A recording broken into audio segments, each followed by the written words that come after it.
ఓం సాయిరామ్. సమర్థ సద్గురు శ్రీ సాయినాథ్ మహారాజ్కి జై. సాయి భక్తులందరికీ కూడా నా నమస్కారం అండి. అందరూ ఎలా ఉన్నారు? ఆ సాయినాథుని కృపా కటాక్షాలు మనందరిపైన ఉండాలని మనస్ఫూర్తిగా కోరుకుంటున్నాను.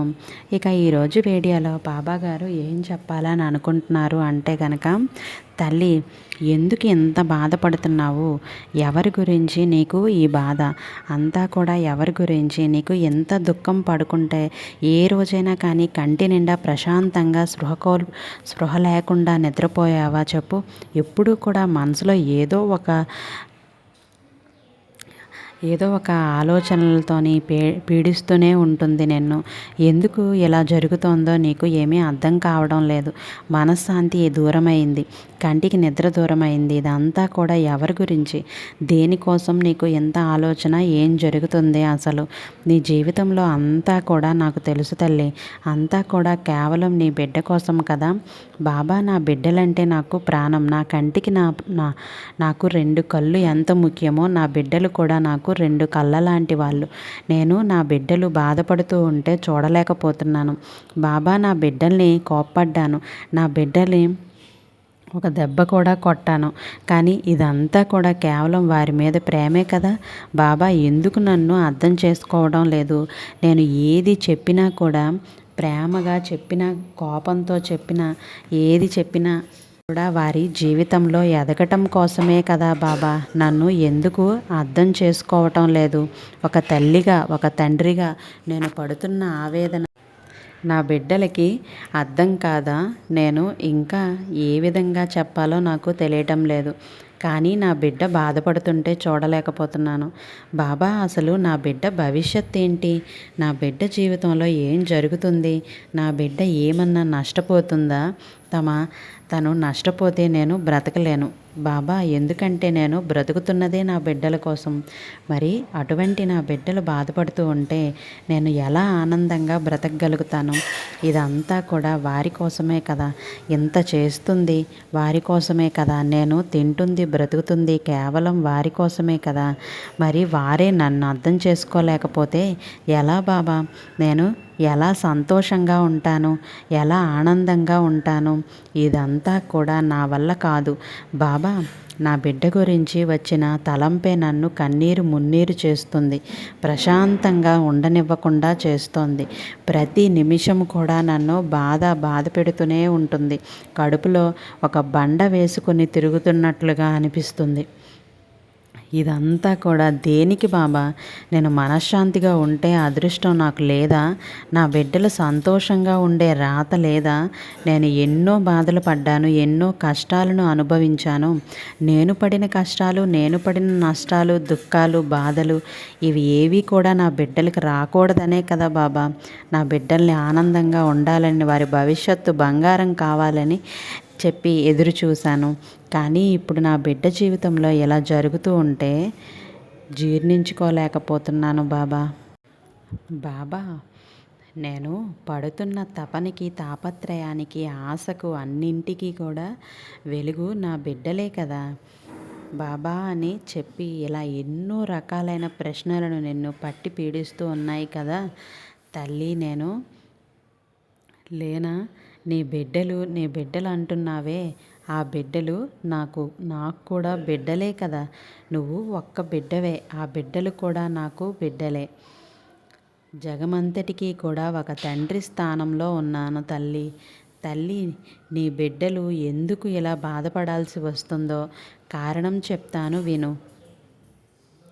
నువ్వెందుకు బాధపడుతున్నావో కారణం అయితే చెప్పావు, కానీ నేను ఉన్నాను అని చెప్పి నువ్వు నమ్మినట్లయితేనే నువ్వు ఇకపై ఏ బాధ కూడా పడను అని చెప్పి నాకు ప్రమాణం చేయాలి. ఎందుకు ఇలా అడుగుతున్నాను అంటే, ఈ రోజున ఈ యొక్క సందేశం నీ చెవిన పడింది అంటే నీకు ఏదో అదృష్టం ఉండబట్టే పడింది. ఈ బాబా నీతో మాట్లాడుతున్నట్లుగా నీకు అనిపిస్తుంది అంటే నీ వెన్న అన్నట్టే ఉంటుంది. మరి ఎక్కడైతే నమ్మకం ఉంటుందో అక్కడ మనసు ప్రశాంతంగా ఉంటుంది. మొదట మనిషికి మధ్య ఒక నమ్మకాన్ని ఏర్పరచుకోవాలి. కేవలం నీ బిడ్డలే కాదు తల్లి, ఇప్పుడున్న ఈ ప్రభుత్వం అంటే ఈ ప్రస్తుత సమాజంలో ప్రతి తల్లి కూడా ప్రతి తండ్రి మీలాగే ఆలోచిస్తున్నారు. ప్రతి బిడ్డ కూడా నీ బిడ్డలాగే ఆలోచిస్తున్నారు. తెలుసుకోవాల్సింది ఏంటి అంటే గనక, నువ్వు ఏదైతే వాస్తవం అని అనుకుంటున్నావో అది వాస్తవం కాదు. నువ్వు ఏదైతే నీ బిడ్డల విషయంలో జరగాలి అనుకుంటున్నావో అది నిజం కాదు. నిజానికి ఏం జరగాలి అంటే కనుక నీ బిడ్డలు సంతోషంగా ఉండాలి అంటే, నీ బిడ్డలు ఆనందంగా ఉండాలి అంటే, నీ బిడ్డలకి కష్టం యొక్క విలువ తెలియాలి. చిన్నప్పటి నుంచి కూడా ప్రతి తల్లి తండ్రి కూడాను తన బిడ్డల కోసం ఎంత కష్టపడుతున్నారో వివరించి, కష్టాలు తెలియజేస్తూ, ప్రతి రూపాయి ఎక్కడి నుంచి వస్తుందో అది మొత్తం కూడా పిల్లలకి కళ్ళకు కట్టినట్లు చెప్పుకుంటూ రావాలి.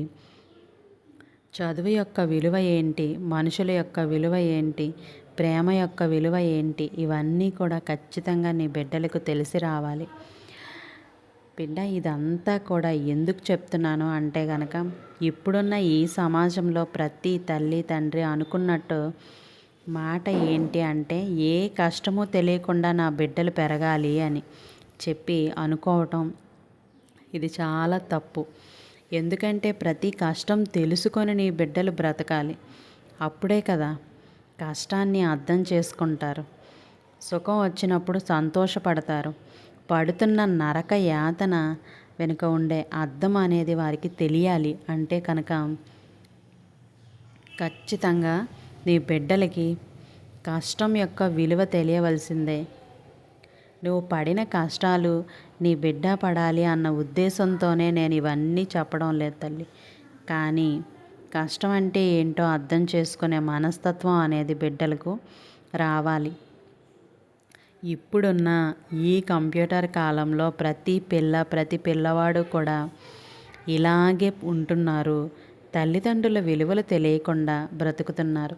కష్టం యొక్క విలువని అర్థం చేసుకోకుండా చేతికి ఈ యొక్క ఫోన్ వచ్చిన దగ్గర నుంచి ఏదో లోకంలో, అందని లోకంలో వారు అలా ఆనందాన్ని ఆస్వాదిస్తూ బ్రతుకుతున్నారు.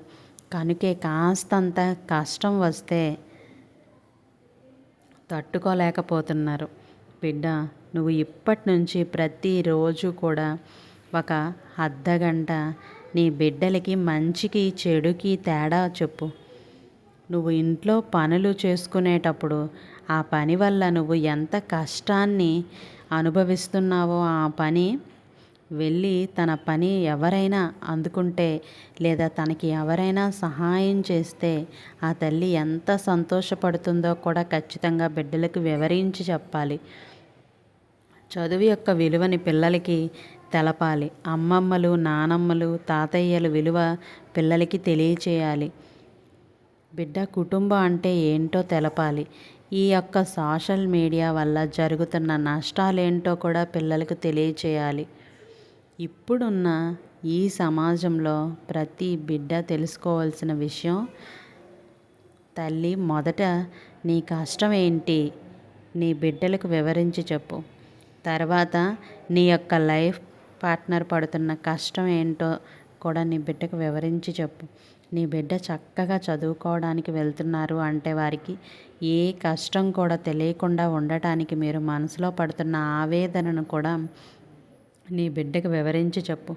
అసలు ఒక తల్లిగా ఒక తండ్రిగా తన నుంచి ఏమి ఆశిస్తున్నారో అది కూడా వివరించి చెప్పాలి తల్లి.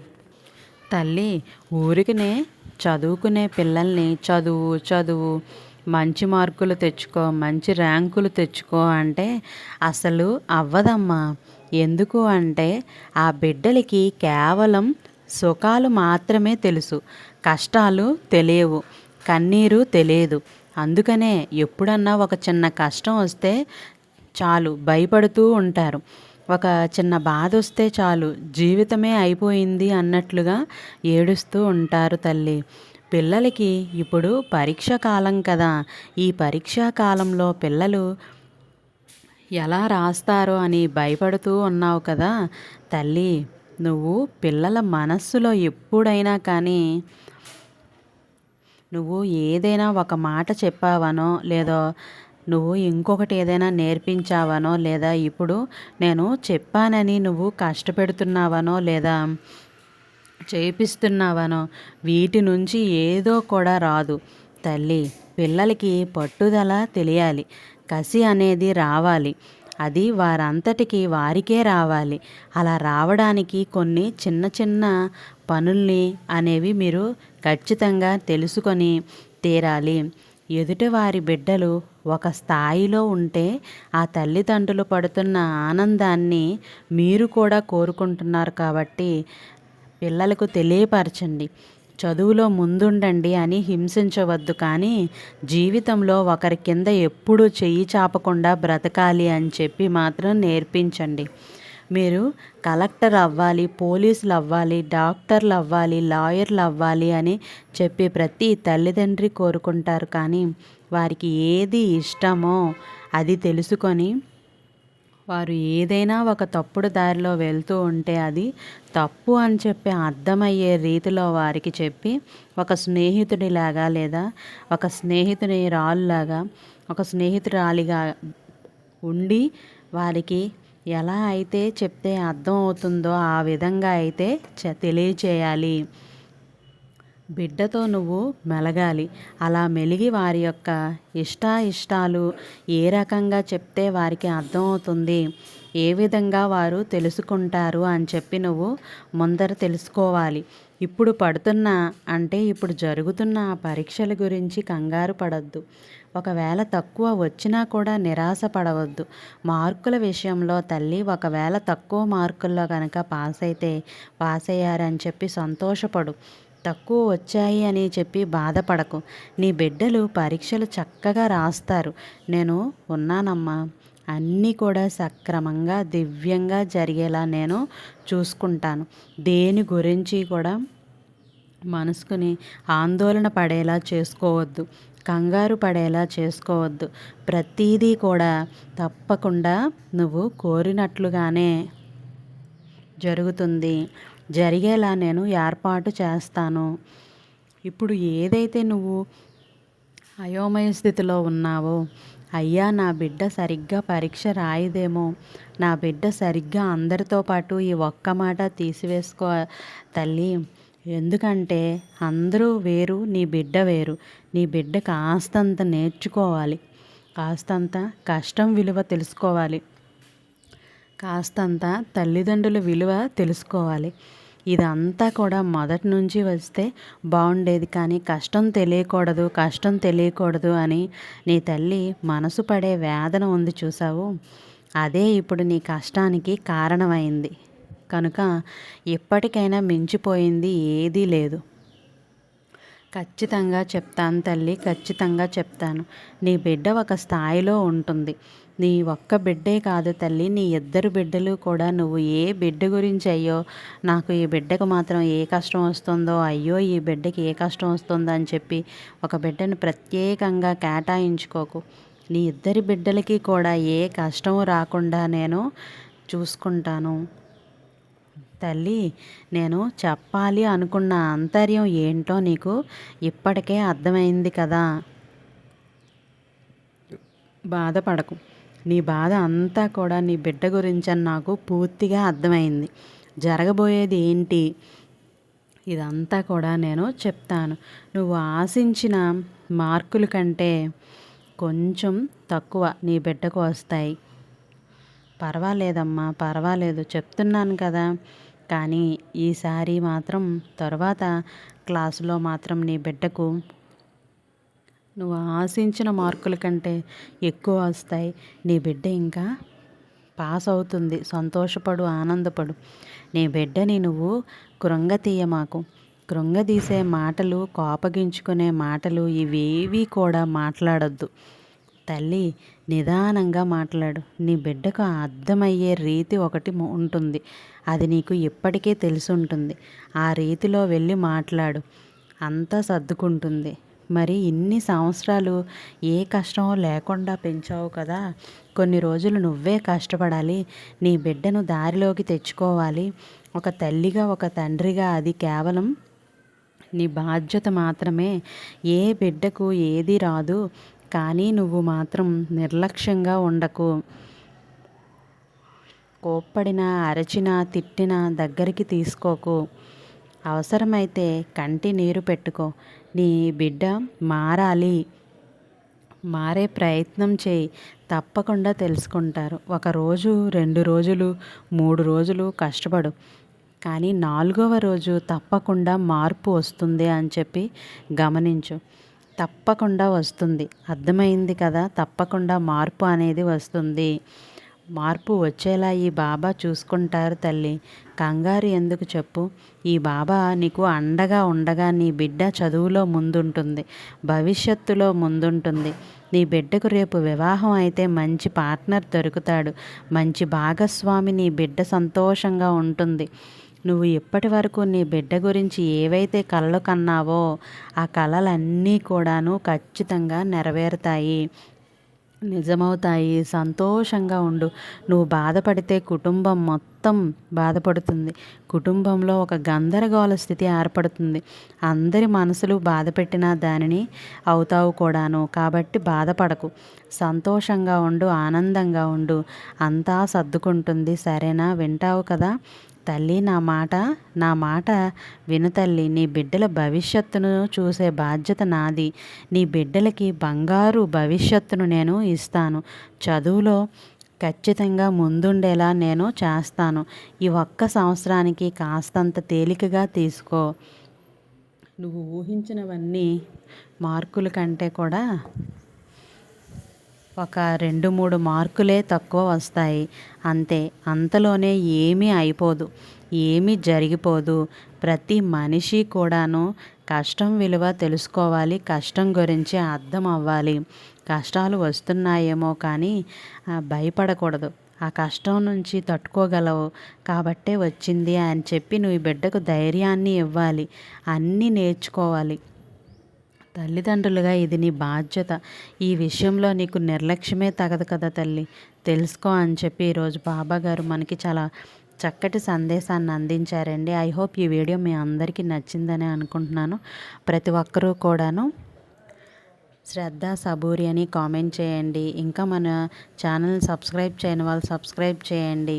ప్రతి ఒక్కరి పిల్లల్ని కూడాను తిట్టడం కాకుండా బాబా గారు చెప్పినట్లుగానే మనం చేసినట్లయితే మన పిల్లల భవిష్యత్తు అనేది బంగారు బాట వేసిన వాళ్ళం అవుతాము. కాబట్టి ప్రతి ఒక్కరూ కూడాను మన పిల్లల విషయంలో ఇలాంటి తప్పుల్ని చేయొద్దు.